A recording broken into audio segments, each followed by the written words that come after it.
मित्रों, मैं महाराज कुमार गुप्ता आज के इस म्यूजिक क्लास में मित्रों आपको स्वागत करते हैं। यदि आप बिहार स्टेट 2024 की मित्रों तैयारी कर रहे हैं तो यह क्लास आपके एग्जाम्स के लिए अति महत्वपूर्ण है। ठीक है, इस क्लास में मित्रों हम लोग मेंटेन करेंगे, टेकअप करेंगे स्टेट और बीपीएससी दोनों, क्योंकि हम ऐसा चुनिंदा प्रश्न आपके पास लाए हैं जो आपके एग्जाम्स के लिए अति महत्वपूर्ण है। और मित्रों, एग्जाम का डेट बहुत नजदीक आ चुका है। अच्छा, तैयारी जो है जोर शोर से होना चाहिए। उसके लिए मित्रों, यदि आप पीडीएफ की चाहत रखते हैं, पीडीएफ यदि मित्रों चाह रहे हैं तो दिए हुए व्हाट्सएप नंबर पर मित्रों आप हमें डिटेल्स भेजें, आपको पीडीएफ तत्काल प्रोवाइड करवा दिया जाएगा।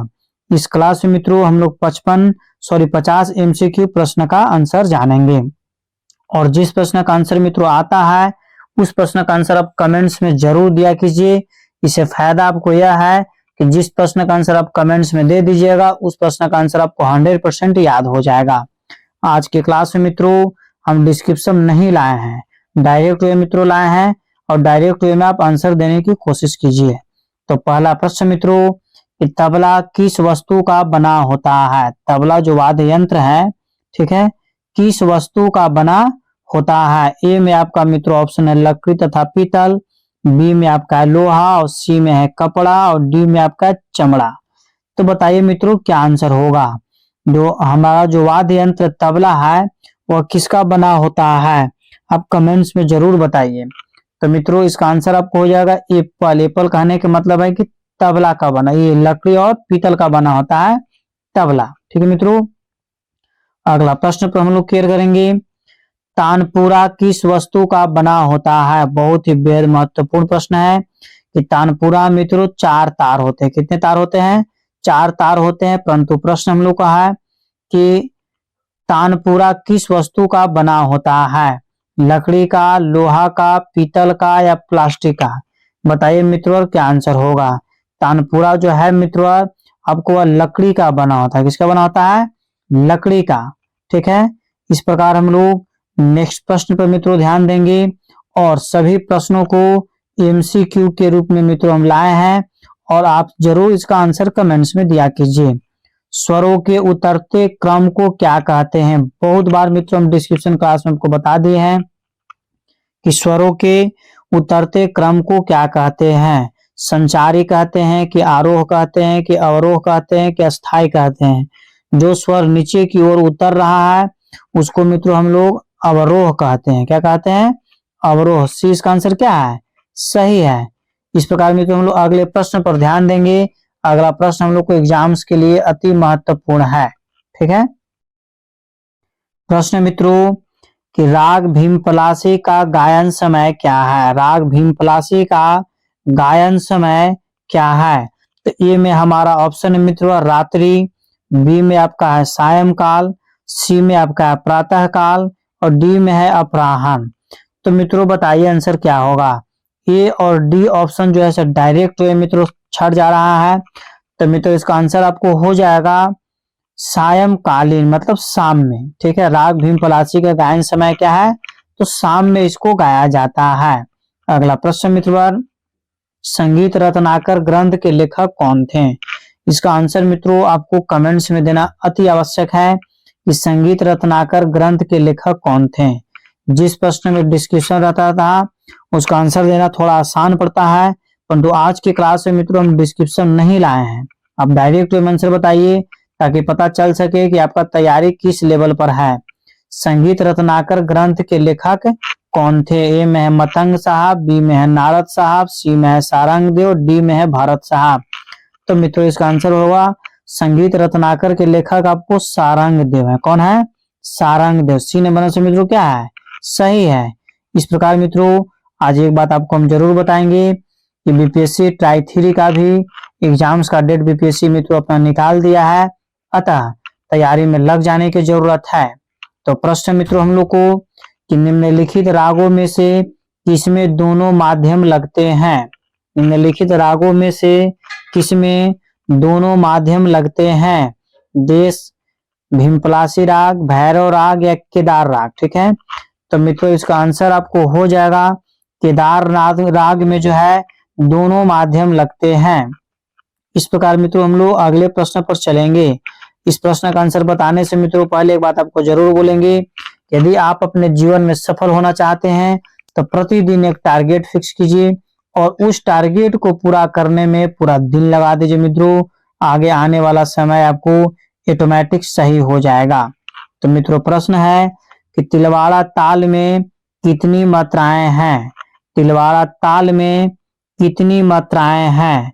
12 मात्रा, 14 मात्रा, 10 मात्रा या 16 मात्रा? बताइए मित्रों और क्या आंसर होगा। तो तिलवाड़ा ताल में मित्रों 16 मात्रा होती है। कितनी मात्रा होती है? 16 मात्रा। ठीक है। इस प्रकार मित्रों हम लोग अगले प्रश्न पर चलेंगे। ध्रुपद में कितनी वाणियां हैं? ध्रुपद में कितनी वाणियां हैं? 6 वाणी, 4 वाणी, 5 वाणी या 2 वाणी? तो बताइए मित्रों कि ध्रुपद में कितनी वाणियां हैं। प्रत्येक प्रश्न मित्रों कुछ हम समय आपको छोड़ देते हैं ताकि आंसर आप डायरेक्ट वे में दे सकें। बताइए इसी तरीके से फटाफट कि ध्रुपद में कितनी वाणियां हैं। तो मित्रों इसका आंसर हो जाएगा कि ध्रुपद में 4 वाणी होता है। कितने वाणी होता है? 4 वाणी मित्रों होता है। चारों वाणी का नाम आपको हम बता भी चुके हैं डिस्क्रिप्शन क्लास में। अगला प्रश्न मित्रों, कहरवा ताल में कितने विभाग हैं? कहरवा ताल में कितने विभाग हैं? 2 विभाग हैं कि 3 विभाग हैं कि 1 विभाग है कि 4 विभाग है? मित्रों कहरवा ताल में कितने विभाग हैं? तो इसका आंसर हो जाएगा मित्रों कहरवा ताल में 2 विभाग है। कितने विभाग हैं? 2 विभाग हैं। अगला प्रश्न मित्रों कि राग यमन, राग यमन जो है से किस थाट से उत्पन्न हुआ है? राग यमन मित्रों किस थाट से उत्पन्न हुआ है? ए में आपका कल्याण थाट, बी में आपका भैरव थाट, सी में आपका है काफी थाट और डी में आपका तोड़ी थाट। बताइए मित्रों राग यमन जो है से किस थाट से उत्पन्न हुआ है? तो राग यमन मित्रों कल्याण थाट से उत्पन्न हुआ है। ए प्लस का आंसर क्या है? सही है कि राग यमन कहां से उत्पन्न हुआ? किस थाट से? तो कल्याण थाट से। अगला प्रश्न मित्रों कि पंडित भीमसेन जोशी किस विद्या से थे? मतलब पंडित भीमसेन जोशी जो है से किस विद्या से संबंधित हैं?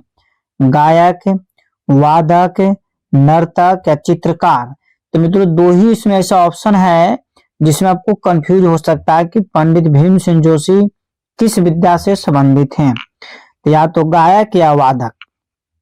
तो मित्रों पंडित भीमसेन जोशी जो थे एक कुशल गायक थे, शास्त्रीय गायक थे। क्या थे? शास्त्रीय गायक। इस प्रकार इसका आंसर क्या है? सही है। अगला प्रश्न मित्रों कि संगीत में कुल कितने स्वर होते हैं? संगीत में कुल कितने स्वर होते हैं? तो मित्रों संगीत में कुल जो है से 12 स्वर होते हैं। कुल कितने स्वर होते हैं? 12 स्वर होते हैं। कैसे होते हैं इसके बारे में हम लोग जानेंगे। 7 होता है मित्रों शुद्ध स्वर और 5 होता है विकृति स्वर। तो टोटल मिलाकर कितना हो जाएगा? 12 स्वर। तो इस प्रकार मित्रों संगीत में कुल कितने स्वर हैं? तो 12 स्वर हैं। अगला प्रश्न मित्रों कि औरव जाति के राग में कितने स्वर लगते हैं? औरव जाति के राग में कितने स्वर लगते हैं? 7 स्वर लगते हैं कि 6 स्वर कि 5 या 4? तो मित्रों औरव जाति के राग में जो आपको 5 स्वर लगते हैं। कितने स्वर लगते हैं? 5 स्वर लगते हैं। इस प्रकार मित्रों हम लोग अगले प्रश्न की ओर चलेंगे। अगला प्रश्न मित्रों रूपक ताल में कितने विभाग होते हैं? रूपक ताल में कितने विभाग होते हैं? 3 विभाग, 4 विभाग, 5 विभाग या 6 विभाग? बताइए मित्रों कि रूपक ताल में कितने विभाग होते हैं? तो मित्रों रूपक ताल में जो आपको है 3 विभाग होते हैं। कितने विभाग होते हैं? 3 विभाग होते हैं मित्रों। हम लोग अगले प्रश्न की ओर चलेंगे कि इस ताल में 16 मात्राएं हैं। मतलब इनमें से कौन सा ऐसा ताल है जिसमें 16 मात्राएं की प्रयोग होता है? ए में आपका मित्रों झप ताल है, बी में आपको 1 ताल है, 3 में आपका 3 ताल है और डी में आपका रूपक ताल है। रूपक ताल है। अब बताइए मित्रों क्या आंसर होगा। जिस प्रश्न का आंसर मित्रों आता है उसके कमेंट्स में आप जरूर दिया कीजिए। तो प्रश्न मित्रों कि किस ताल में 16 मात्राएं होती है? तो 3 ताल में मित्रों 16 मात्रा होती है। 3 ताल में कितनी मात्रा होती है? 16 मात्रा होती है। अगला प्रश्न मित्र, किस राग में कोमल रेप प्रयुक्त है? किस राग में कोमल रेप प्रयुक्त है? भैरव राग में, असावरी राग में, विहाग राग में या केदार राग में? तो मित्रों इसका आंसर आपको हो जाएगा भैरव राग में जो है आपको कोमल रे का प्रयोग होता है। भैरव राग में कोमल रे का प्रयोग होता है। अगला प्रश्न मित्र, कि लय कितने प्रकार के होते हैं? लय जो है मित्रों कितने प्रकार के होते हैं? तो लय जो है मित्रों आपको 3 प्रकार के होता है। कितने प्रकार का होता है? 3 प्रकार के होता है मित्रों। तीनों लय का नाम आपको हम डिस्क्रिप्शन में बता दिए हैं। यदि तीनों लय का नाम यदि आपको याद है तो मित्रों आप कमेंट्स में जरूर लिख कर बताया कीजिए। अगला प्रश्न मित्र, कि थाट में कितने स्वर लिए जाते हैं? थाट में कुल कितने स्वर लिए जाते हैं? तो मित्रों थाट में जो है से कुल 7 शुद्ध स्वर का प्रयोग किया जाता है। ठीक है, ये पहले इसका आंसर मित्रों क्या है? सही है। तो अगला प्रश्न की ओर मित्रों हम लोग चलेंगे कि राग बिहाग का थाट क्या है? राग बिहाग का थाट क्या है? ए में काफी थाट है, बी में आपका खमास थाट है, सी में आपका सावरी थाट है और डी में आपका कल्याण थाट है। तो मित्रों इसका आंसर हो जाएगा ऑप्शन नंबर डी। राग बिहाग का जो थाट है मित्रों वह कल्याण थाट के अंतर्गत आता है। अगला प्रश्न मित्रों, कि राग भैरव का गायन समय क्या है? तो बताइए मित्रों राग भैरव जैसे कब गाया जाता है? अपराह्न में गाया जाता है, प्रातः काल, सायंकाल या रात्रि? तो मित्रों आपको बताते चलें कि प्रातः काल और सायंकाल यही दोनों में से एक सही है। तो राग भैरव जो है मित्रों आपको सबसे अधिक जो प्रयोग किया जाता है वह प्रातः काल में प्रयोग किया जाता है। कब किया जाता है? प्रातः काल में। ठीक है, इस प्रकार मित्रों हम लोग अगले प्रश्न की ओर चलेंगे। पंडित कृष्णा राव शंकर किस घराने से हैं? पंडित कृष्णा राव शंकर किस घराने से हैं? दिल्ली घराने से, ग्वालियर घराने से, आगरा घराने से या जयपुर घराने से? मित्रों एक हम वीडियो ही बना दिए हैं संगीतज्ञ तथा उनके घराना, तो उस वीडियो को यदि आप बारीकी से देख लेते हैं तो 100% आपको याद हो जाएगा। तो प्रश्न मित्रों, कि पंडित कृष्ण राव शंकर किस घराने से संबंधित हैं? तो मित्रों इसका आंसर आपको हो जाएगा ग्वालियर घराना से। किस घराना से संबंधित हैं? ग्वालियर घराना से। अगला प्रश्न पर मित्रों हम लोग बारीकी से क्लियर करेंगे। राग कल्याण का गायन समय क्या है? राग कल्याण का गायन समय क्या है? ए में आपका ऑप्शन है मित्रों रात्रि का प्रथम पहर, बी में है आपका दोपहर, सी में है सुबह और डी में आपका है सायंकालीन। तो बताइए मित्रों क्या आंसर होगा कि राग कल्याण का गायन समय क्या है? तो मित्रों राग कल्याण जो गाया जाता है रात्रि का प्रथम प्रहर में गाया जाता है मित्रों, और संगीत में प्रहर कुल कितने हैं? तो 8 हैं। अगला प्रश्न मित्रों, इस प्रश्न का आंसर बताने से पहले एक चीज आपको जरूर बताएंगे कि मित्रों यदि चैनल पर पहली बार विजिट कर रहे हैं तो चैनल को अभी तुरंत सब्सक्राइब कर लीजिए। और बहुत कठिन परिश्रम के बाद मित्रों वीडियो बनाए जाते हैं, अतः वीडियो को लाइक और अपने स्टडी ग्रुप में शेयर जरूर किया कीजिए ताकि सभी लोग पढ़े और सभी लोग बढ़े। इस प्रकार मित्रों अगला प्रश्न आपका है कि राग अलहैया बिलावल का गायन समय है। राग अलहैया बिलावल का गायन समय है दोपहर में, दिन का प्रथम प्रहर में, रात्रि का प्रथम प्रहर में या इनमें से कोई नहीं? तो मित्रों बताइए आंसर क्या होगा कि राग अलहैया बिलावल का गायन समय क्या है? तो इसका आंसर आपको हो जाएगा मित्रों दिन के प्रथम प्रहर में। राग अलहैया बिलावल कब गाया जाता है? तो दिन के प्रथम प्रहर में। अगला प्रश्न मित्रों, राग केदार का थाट क्या है? राग केदार का थाट क्या है? कल्याण थाट है, काफी थाट है, खमास थाट है या भैरवी थाट है? राग केदार का मित्रों थाट क्या है? तो इसका आंसर आपको हो जाएगा कल्याण थाट है। कौन थाट है? कल्याण थाट है। राग केदार का थाट मित्रों क्या है? तो राग केदार का थाट जो आपका है कल्याण थाट है। अगला प्रश्न मित्रों, राग भैरव के गंधार तथा निषाद को अगर शुद्ध की जगह कोमल कर दिया जाए तो किस राग की उत्पत्ति होगी? तो मित्रों ए में आपका ऑप्शन है भैरवी राग की, बी में आपका ऑप्शन है भैरव राग की और सी में आपका है मित्रों असावरी राग की और डी में आपका है कामोद राग की। तो बताइए मित्रों क्या आंसर होगा। तो इसका आंसर मित्रों आपको हो जाएगा फटाफट इसी तरीके से कमेंट्स पर आंसर दिया कीजिए। तो बहुत अच्छा इसका आंसर हो जाएगा मित्रों एप्पल। एप्पल कहने का मतलब है कि भैरवी राग। कौन राग? भैरवी राग। अगला प्रश्न मित्रों राग का सबसे महत्वपूर्ण स्वर जिसका प्रयोग राग में बार बार किया जाए उसे क्या कहेंगे?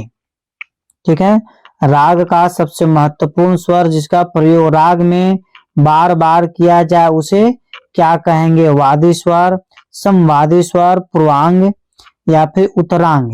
तो मित्रों इसका आंसर क्या होगा बताइए फट से कमेंट्स में, क्योंकि इस प्रश्न का आंसर हम बहुत बार बता चुके हैं। तो इसका आंसर हो जाएगा मित्रों वादी स्वर एप्पल। राग का सबसे महत्वपूर्ण स्वर किसका प्रयोग होता है बार बार? तो वादी स्वर का मित्रों प्रयोग होता है। और मित्रों इसी चैनल पर मित्रों प्रतिदिन सुबह 8 बजे म्यूजिक के क्लास लिए जाते हैं। शाम 7 बजे मित्रों बाल विकास के क्लास लिए जाते हैं। शाम 7 बजे मित्रों मिस शिवानी गुप्ता आपको जो है कि बाल विकास का क्लास लेती हैं। अतः प्रतिदिन बाल विकास का क्लास भी आप जरूर ज्वाइन करें, क्योंकि 30 नंबर का बाल विकास भी आपको एग्जाम्स में पूछेंगे। अतः इसी चैनल पर प्रतिदिन रात्रि 8 बजे मित्रों रात्रि 7 बजे बाल विकास के क्लास चलाए जाते हैं। तो प्रश्न मित्रों कि राग बिहाग का वादी संवादी क्या है? राग बिहाग का मित्रों वादी संवादी क्या है?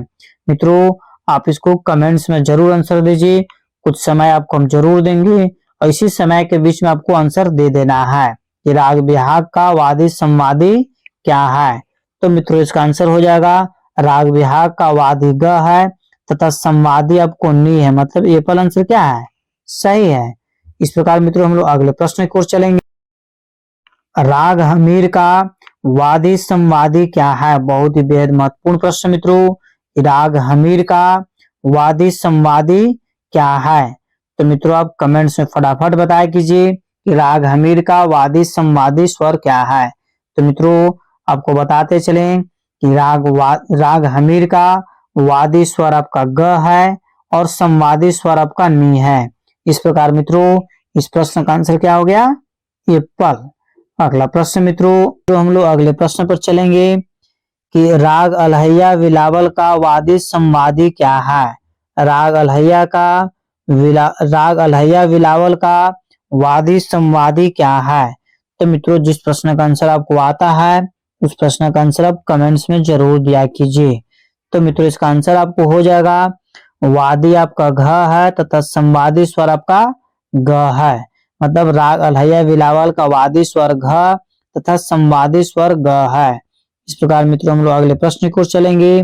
राग भीमपलासी का वादी संवादी क्या है? राग भीमपलासी का मित्रों वादी संवादी स्वर क्या है? तो इसका आंसर मित्रों हो जाएगा राग भीमपलासी का जो है मित्रों वादी स्वर आपका म है तथा संवादी स्वर आपका सा है। इसका आंसर क्या हो जाएगा मित्रों? सी नंबर इसका आंसर क्या है? सही है। इस प्रकार मित्रों हम लोग अगले प्रश्न की ओर चलेंगे कि राग भैरव का संवादी स्वर है। अभी जितने भी प्रश्न मित्रों हम लोग पूछे उसमें वादी और संवादी दोनों था, परंतु यहाँ पर प्रश्न है कि राग भैरव का संवादी स्वर क्या है। तो मित्रों राग भैरव का जो संवादी स्वर है आपको रे है। क्या है? रे है। राग भैरव का संवादी स्वर मित्रों क्या है? तो रे है। अगला प्रश्न मित्रों राग देश का वादी स्वर है। राग देश का वादी स्वर है प है कि म है कि नी है कि रे है? बताइए मित्रों क्या आंसर होगा। जिस प्रश्न का आंसर आपको आता है उस प्रश्न का आंसर आप कमेंट्स में तत्काल दिया कीजिए। राग देश का वादी स्वर है तो मित्रों राग देश का जो है वादी स्वर आपका है रे है। क्या है? रे। रे कहने का मतलब है डी नंबर आंसर क्या है? सही है। अगला प्रश्न को मित्रों हम लोग चलेंगे कि राग कामोद किस थाट से उत्पन्न होता है? राग कामोद किस थाट से उत्पन्न होता है? तो मित्रों ए में है कल्याण थाट, बी में है कामोद थाट और सी में है यमन थाट और डी में आपका भैरव थाट। तो बताइए मित्रों क्या आंसर होगा कि राग कामोद किस थाट से उत्पन्न होता है। तो मित्रों इसका आंसर हो जाएगा राग कामोद जो है कल्याण थाट से उत्पन्न होता है। क से कामोद और क से कल्याण आप याद रख सकते हैं। तो इस प्रकार मित्रों हम लोग अगले प्रश्न की ओर चलेंगे। अगला प्रश्न है कि राग कामोद का वादी स्वर क्या है। ठीक है, अब हम लोग जानेंगे कि वादी स्वर किसको बोलते हैं। सबसे पहले इसके बारे में डिस्कशन कर लेते हैं। वादी स्वर वैसे स्वर को बोलते हैं जो राग में बहुत ज्यादा या बार बार प्रयोग होता है, उसको हम क्या बोलते हैं, वादी स्वर बोलते हैं। तो मित्रों राग कामोद का वादी स्वर क्या है। ए में आपका प है, बी में रे है, सी में आपका ग है और डी में आपका ध है। तो बताइए मित्रों क्या आंसर होगा। राग कामोद का वादी स्वर मित्रों क्या है, सबको प है। प कहने का मतलब है कि ये पल। राग कामोद का वादी स्वर मित्रों क्या है, तो प है। इस प्रकार मित्रों हम लोग अगले प्रश्न की ओर चलेंगे कि राग कामोद का गायन समय क्या है। ये में आपका है रात्रि का दूसरा प्रहर, बी में है रात्रि का चौथा प्रहर और सी में आपका है प्रातःकालीन और डी में आपका दोपहर। तो मित्रों प्रहर जो कुल होते हैं 8 होते हैं। कितने हैं, 8 हैं। तो प्रश्न मित्रों कि राग कामोद का गायन समय क्या है। तो बताइए मित्रों क्या आंसर होगा।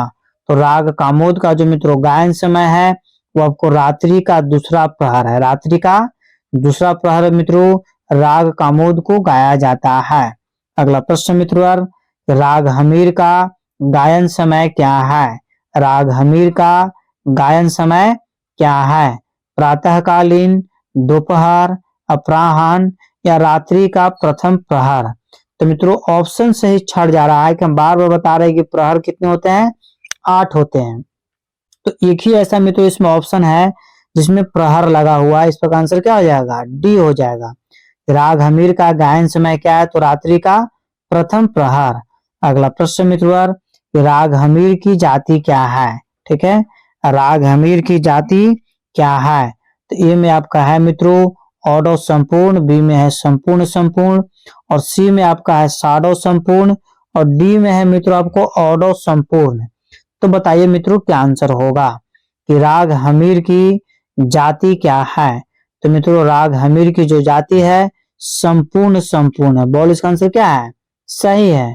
इस प्रकार मित्रों हम लोग आज के अंतिम प्रश्न पर चलेंगे और अंतिम प्रश्न का आंसर आपको कमेंट्स में जरूर देना है।